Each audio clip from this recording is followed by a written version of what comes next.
आपके साथ अंजलि। देश के सबसे बड़े न्यूज नेटवर्क TV9 पर आप देख रहे हैं देश का सबसे बड़ा बुलेटिन न्यूज टॉप 9। इसमें हम आपको दिखाते हैं देश दुनिया की तमाम बड़ी खबरें। टॉप 9 में सबसे पहले बात आर्मेनिया और अजरबैजान के बीच चल रही महाजंग की। आर्मेनिया अजरबैजान की जंग में अब तक कितना नुकसान हुआ? अजरबैजान के UAV कैसे आर्मेनिया को नुकसान पहुंचा रहे हैं? अजरबैजान के हमले में स्पेनकर्ट को कितना नुकसान पहुंचा है? किस धार्मिक स्थल पर हमले को लेकर आर्मेनिया के निशाने पर है अजरबैजान? जंग से जुड़ी हर खबर देखते हैं टॉप 9 विध्वंसक महायुद्ध में।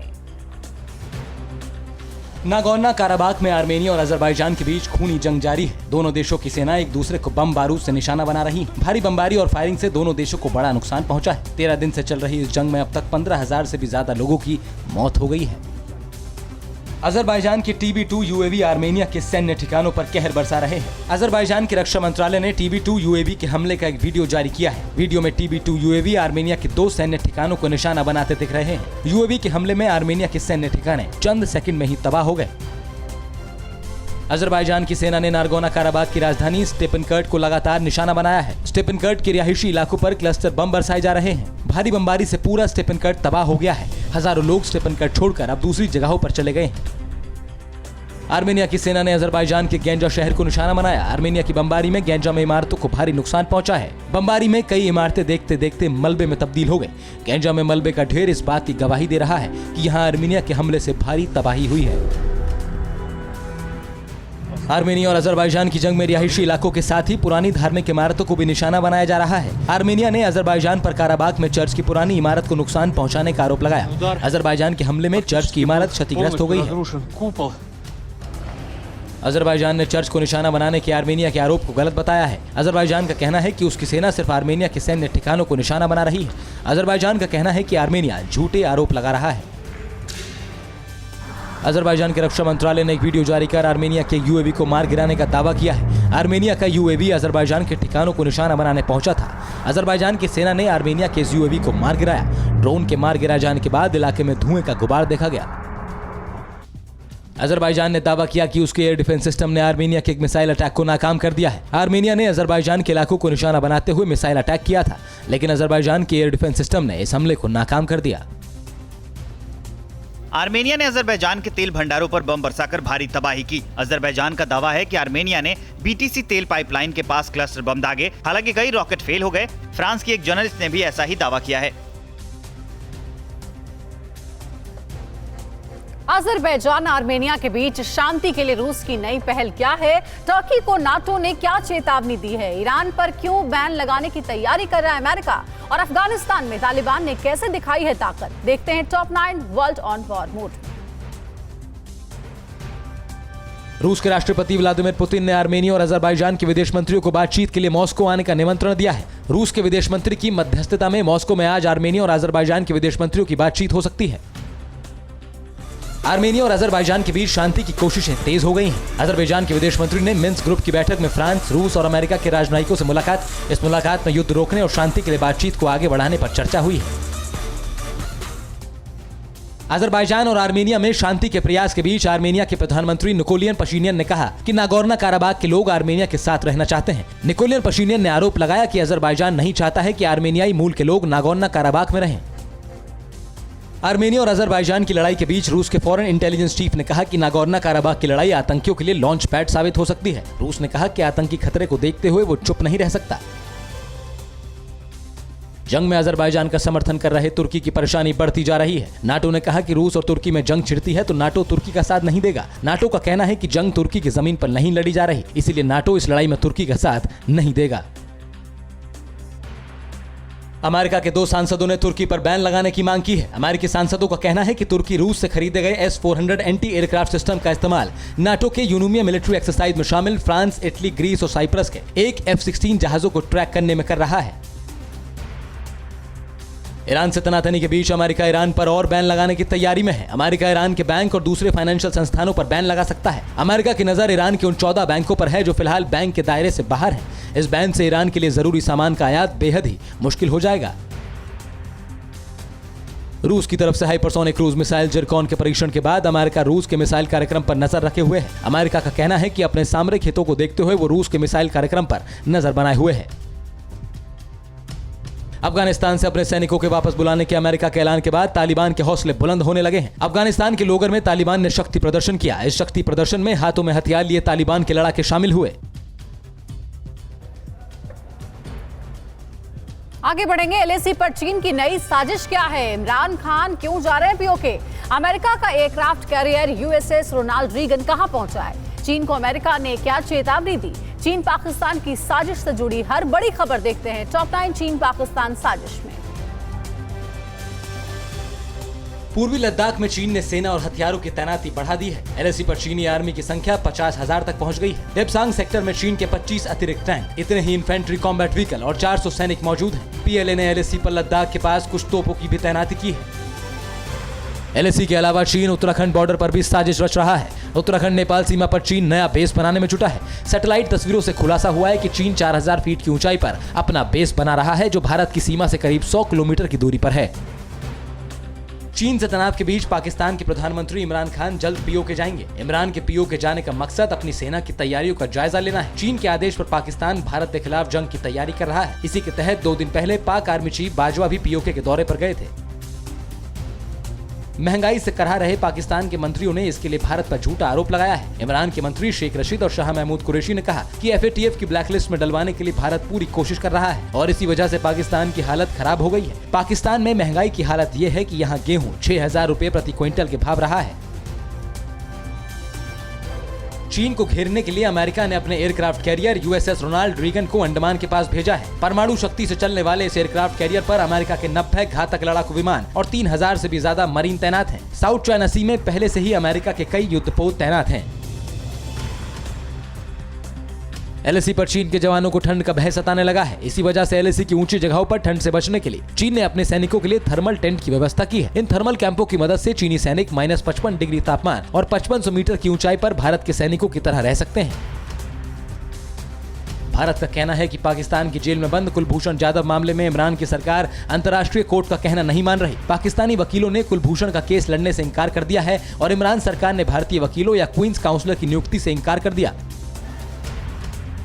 ताइवान पर हमले की फिराक में बैठे चीन को अमेरिका ने बड़ी चेतावनी दी है। अमेरिका के राष्ट्रीय सुरक्षा सलाहकार रॉबर्ट ओब्रायन ने कहा कि ताइवान पर हमला करना बेहद खतरनाक साबित होगा, क्योंकि अगर ताइवान पर हमला हुआ तो यह अंदाजा लगाना मुश्किल होगा कि अमेरिका इसका जवाब कैसे देगा।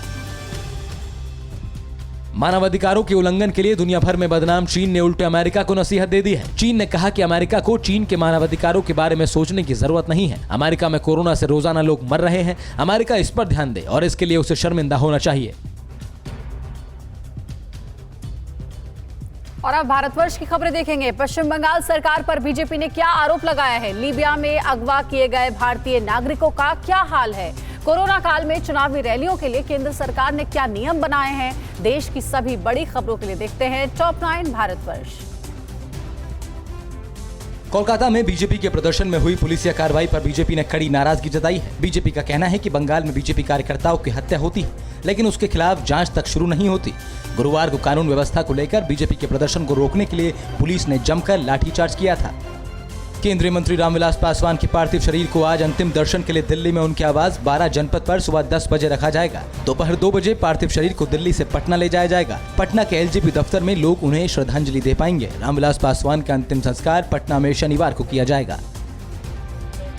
जम्मू कश्मीर पुलिस ने जैश ए मोहम्मद के 6 कट्टर आतंकियों के खिलाफ चार्जशीट दाखिल कर दी है। पुलिस ने जैश मॉड्यूल का भंडाफोड़ करते हुए 6 आतंकियों को गिरफ्तार किया था, जिसमें एक पाकिस्तानी आतंकी अब्दुल रहमान भी शामिल है। ये सभी युवाओं को जैश ए मोहम्मद में शामिल होने के लिए तैयार करते थे।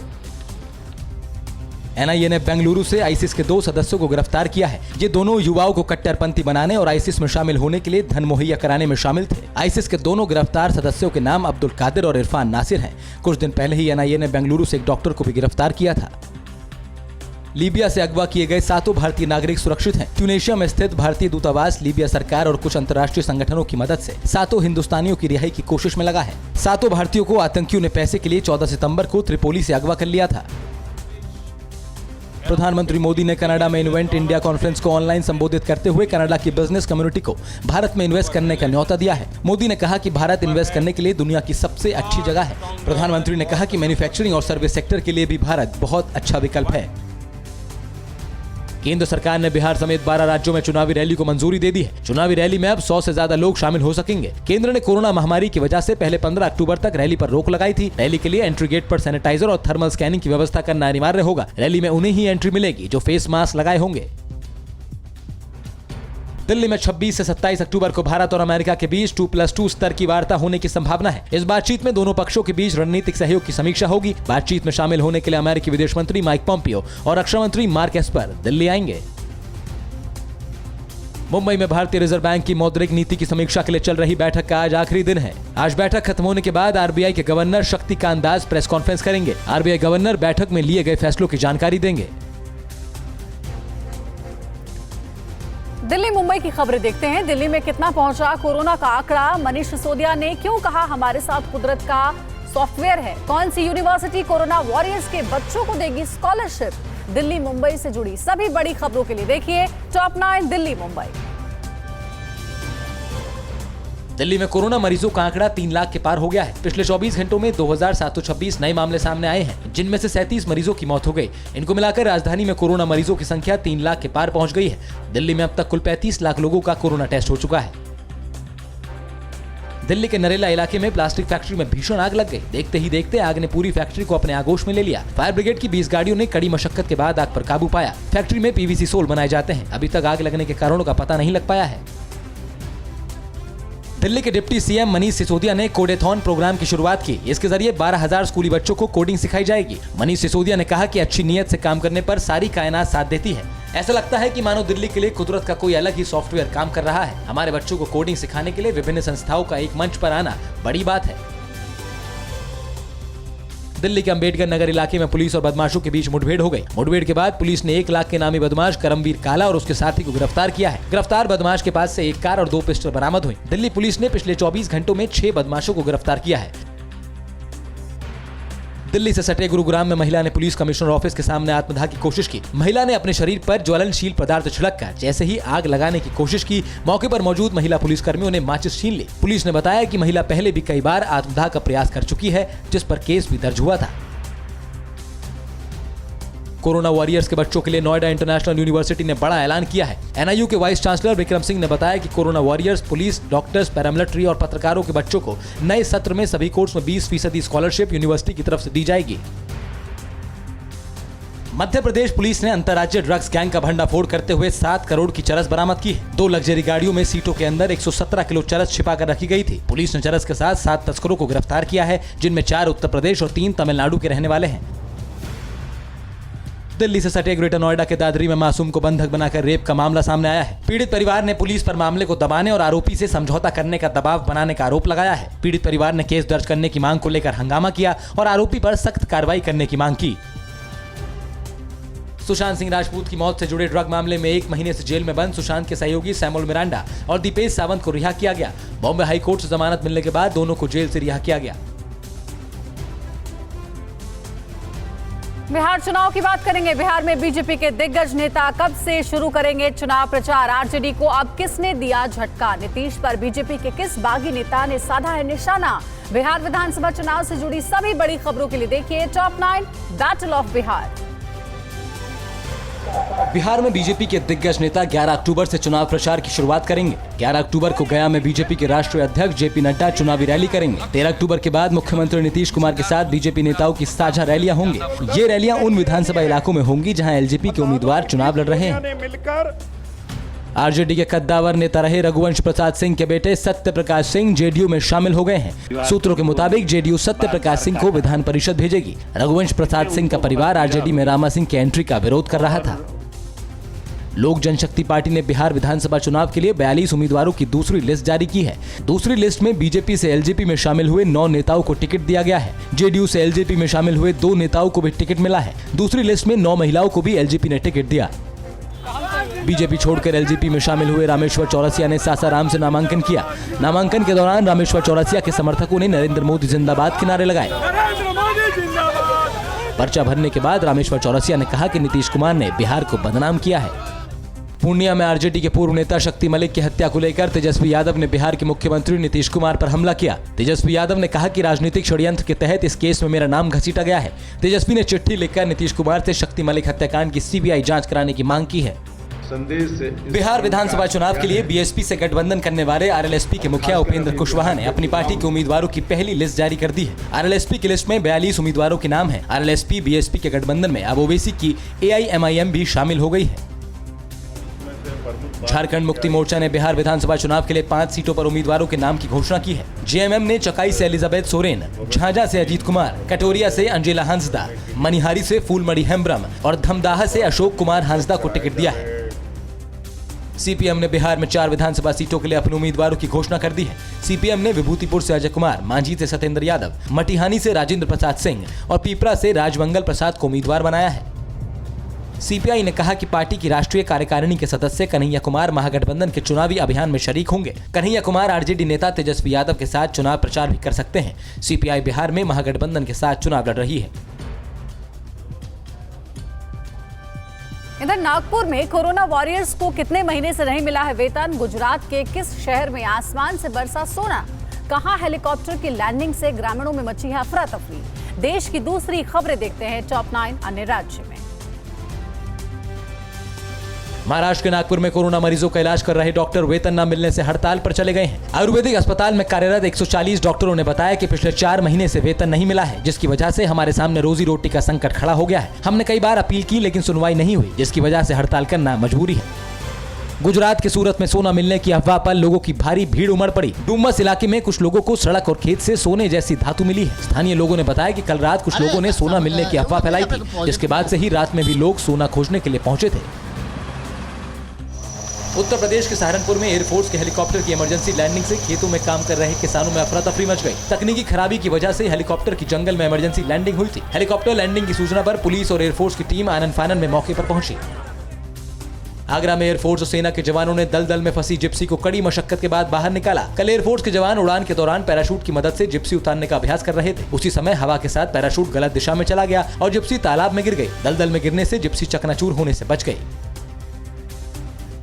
उत्तर प्रदेश पुलिस ने मऊ से अंगूठे का क्लोन बनाकर लोगों के खाते से पैसे निकालने वाले शातिर क्योसक सेंटर संचालक को गिरफ्तार किया है। आरोपी ने दुबई में रहने वाले शख्स के अंगूठे का क्लोन बनाकर आरोपी उसके खाते से 15 लाख रुपए निकाल चुका है। पुलिस ने आरोपी बुद्धिराम यादव के पास से 50 एटीएम, 42 नई पासबुक के साथ ही ठगी के जरिए खरीदा गया 30 लाख रुपए का सामान बरामद किया है। यूपी के बागपत में दिव्यांग महिला के साथ रेप का मामला सामने आया है। छपरौली के हलालपुर में 45 साल की दिव्यांग महिला के साथ उसी के परिचित पर ही रेप करने का आरोप है। पुलिस ने महिला की शिकायत पर आरोपी के खिलाफ केस दर्ज कर लिया है। पुलिस ने बताया कि आरोपी का महिला के घर आना जाना था। कल घर में अकेला पाकर आरोपी ने महिला के साथ रेप किया। हाथरस कांड के खिलाफ मुजफ्फरनगर में राष्ट्रीय लोकदल की महापंचायत में जमकर हंगामा हुआ। पंचायत के दौरान भारतीय किसान यूनियन और रालोद के कार्यकर्ता आपस में भिड़ गए, जिससे कुछ देर के लिए महापंचायत में अफरा तफरी मच गई। भीड़-भाड़ होने से जयंत चौधरी पंचायत को संबोधित करने के लिए जैसे ही मंच की मेज पर चढ़े तो मेज ही टूट गई। गनीमत रही कि कोई भी बड़ा हादसा नहीं हुआ। जमीन कब्जाने के आरोप में उत्तर प्रदेश के रामपुर से समाजवादी पार्टी के सांसद आजम खान की पत्नी और बेटे को कोर्ट से जमानत मिल गई है। एमपी एमएलए कोर्ट ने जौहर यूनिवर्सिटी के लिए किसानों की जमीन पर अवैध कब्जा करने के आरोपी तंजीम फातिमा और अब्दुल्ला आजम को जमानत दे दी है। आजम खान, तंजीमा फातिमा और अब्दुल्ला आजम सीतापुर की जेल में बंद हैं। हाथरस में पीड़िता के घर की सुरक्षा बढ़ा दी गई है। सुरक्षा का जायजा लेने के लिए इलाके के आईजी, डीआईजी और पुलिस कमिश्नर पीड़िता के घर पहुंचे। अधिकारियों ने परिवार के लोगों से बात कर सुरक्षा की जानकारी ली। पीड़ित परिवार के घर पर सीसीटीवी लगने के बाद यहां आने वाले हर व्यक्ति पर नजर रखी जा रही है। क्या आप पर भी बरपा है जालसाजी का कहर?